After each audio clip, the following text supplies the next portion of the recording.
Hi, I'm Courtney at womenlivingwell.org, home of Good Morning Girls, and we are reading through the Bible cover to cover, just one chapter a day. So this week you completed your reading in 1 Kings chapters 11 through 15, and I want to talk to you today about your friendships. And I wonder, who are your 5 closest friends? Because they say that you become most like your 5 closest friends.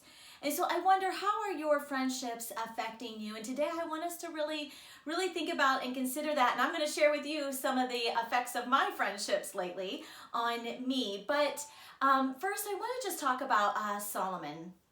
Back when I was writing this journal, I usually write the journals a couple months before they come out and before we're doing them together. And so I remember sitting at my kitchen table and I was just reading, 1 Kings chapter 1, chapter 2, chapter 3, and I was reading commentaries and I was just studying Solomon, and I was really enjoying the first 10 chapters of 1 Kings. And a strange thing happened when I hit chapter 11. I knew that Solomon was going to fall. I knew that he was going to nosedive and not finish well. If any of you have studied the book of Ecclesiastes with me, I have an in-depth Bible study, and that is my favorite book of the Bible, and it is written by Solomon. So I know Solomon's story, and yet when I hit chapter 11, sitting there in my kitchen working, I just became overwhelmed with emotion. I began to cry. I had to get up from the kitchen table and walk away from the scriptures. I was just like, this is too much for me to handle.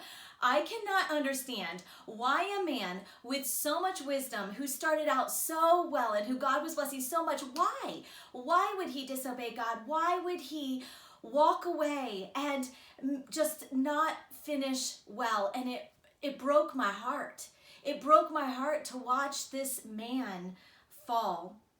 And if you've known someone in your life who started out well, but who did not finish well, I have in my life someone very close to me who was a good man, and he has fallen so hard. And the pain that I feel from watching him destroy himself, it hurts me. And so that's why this passage, it hurts me, and yet I'm so thankful that God includes these types of stories of men in the Old Testament. It actually is almost just more evidence to me that God's word is true. Because it's not like every hero always has perfect victory and rides off into the sunset happily ever after. No, so many times the heroes of scriptures, they fall. They are not perfect. They give us the good, the bad, and the ugly about these men, because it's not about these men. It's about the glory of God, and that we're not to be worshiping these men, but to be worshipers of God. And so I love that he gives us this story, but it's also a hard story to receive.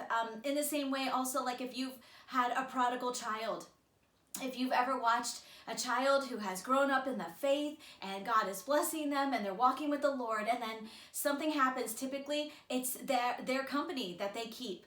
1 Corinthians, where is it? 1 Corinthians 15:33 says, "Do not be deceived. Bad company corrupts good morals." We can so easily be led astray by bad friendships. And that's exactly what happens to Solomon.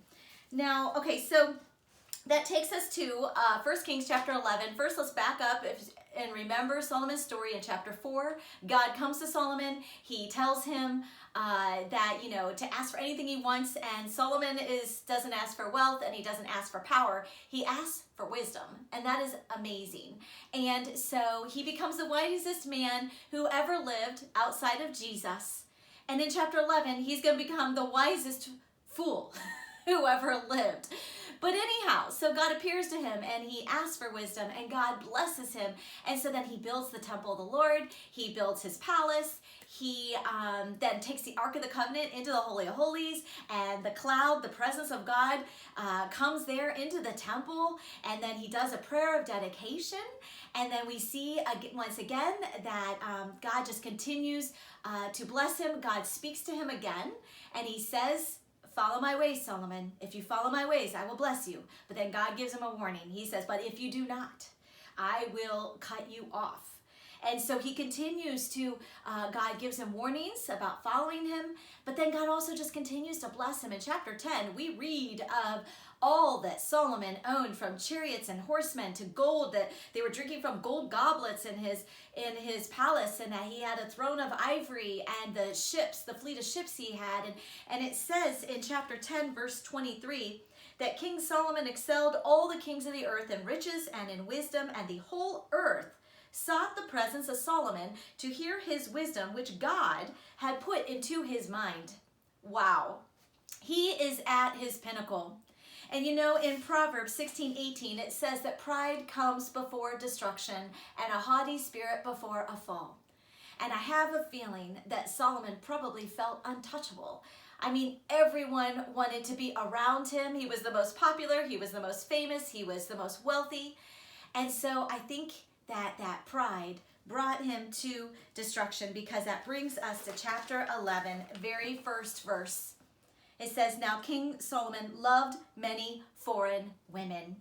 We see that his heart is being led astray. It says that he loved them. And so verse 2, God says, you shall not enter into marriage with them.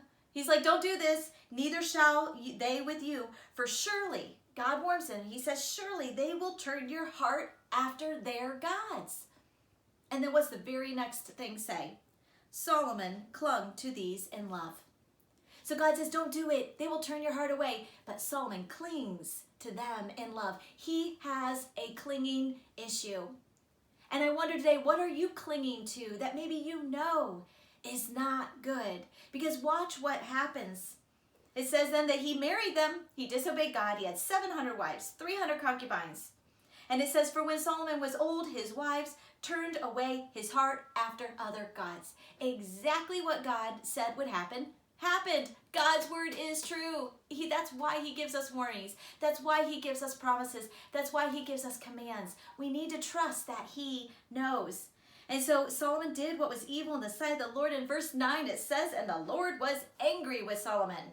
And he goes on to say, therefore the Lord said to Solomon, since this has been your practice and you have not kept my covenant, my statutes, I will surely tear the kingdom from you and will give it to your servant. And then it tells us how he tore the kingdom from him later in the passage, about he raises up multiple adversaries to come against Solomon. And Solomon dies as a man who has nosedived. He has fallen. His heart has been led astray. Why? Because he was clinging to these women. Lust led him astray, and he would not let them go. His heart affections were stronger for these women than they were for God. And I wonder today, what is our heart affections? What are we clinging to?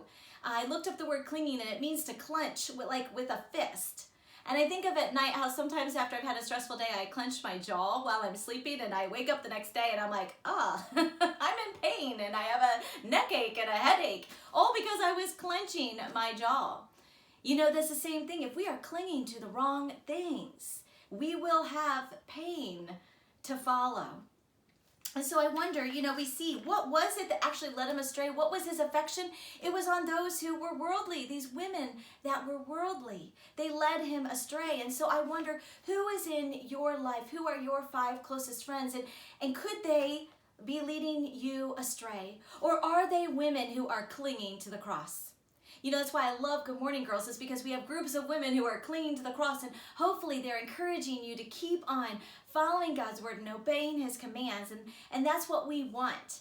I think in my Good Morning Girls group of how they have affected me. And in a lot of ways they've affected me, you know, of clinging to Christ, and in so many good ways. But then there's other just random ways that they affect me because they become my close friends. And one of them is my collection of Ray Dunn mugs. Are you familiar with Ray Dunn? This is not a product promotion, but I just have to share it with you. So I have a friend in our Good Morning Girls group, one of the girls. I went to her house the one night and for coffee, and she is like, pick a mug. Come on over to my little coffee bar and pick out a mug. And so we all started picking out our mugs, and we were kind of laughing because like the one girl picked up hot mess, and she's like, it said hot mess on her mug, and she's like, I'm a hot mess tonight. I'm gonna drink from this one. And another girl's like, I'm crazy, so I'm gonna drink from the crazy mug. And I'm like, I'm spiritual, so I picked out the mug that said believe, you know, and I'm like, I'm gonna drink from believe. And so they were so cute. And I'm like, I just love these. These are so cute. I had never seen them before. So a couple months later, I go to one of the other Good Morning Girls in our group, her home for dessert. And we're having coffee. And wouldn't you know it, what does she have?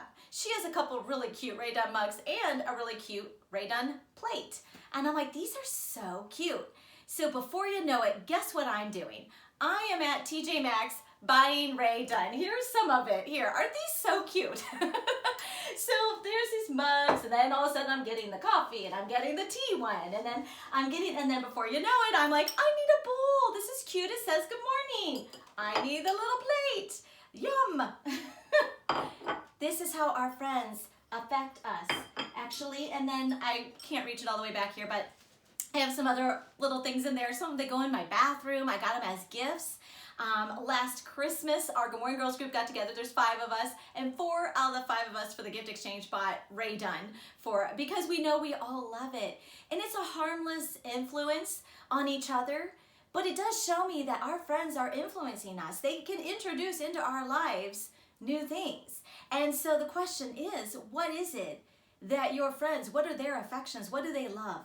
Because it may rub off on you, and we need to be on guard because we want to be women who finish well. We don't want to just start well. Yes, we are reading in God's word today, but where will we be in 20 years, in 30 years?